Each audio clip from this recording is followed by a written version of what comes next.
Dito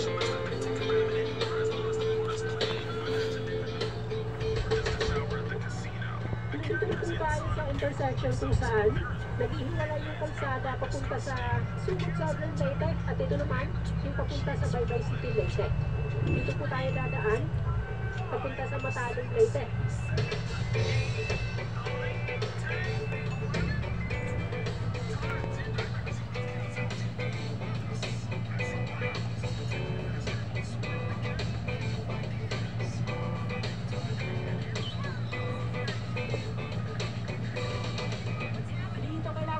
Mag-slow down kasi halos mag-zero visibility na yung kalsada. At marami pa yung mga kurbada dito kaya kailangan talaga ng doble ingat kasi yung ilang kurbada dito ay talaga namang mga sharp turn. So kailangan po natin itong pick up na sasakyan para at least magkaroon po tayo ng guide pababa sa kabundukan ito.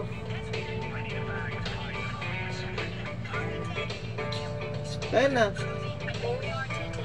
Bakit?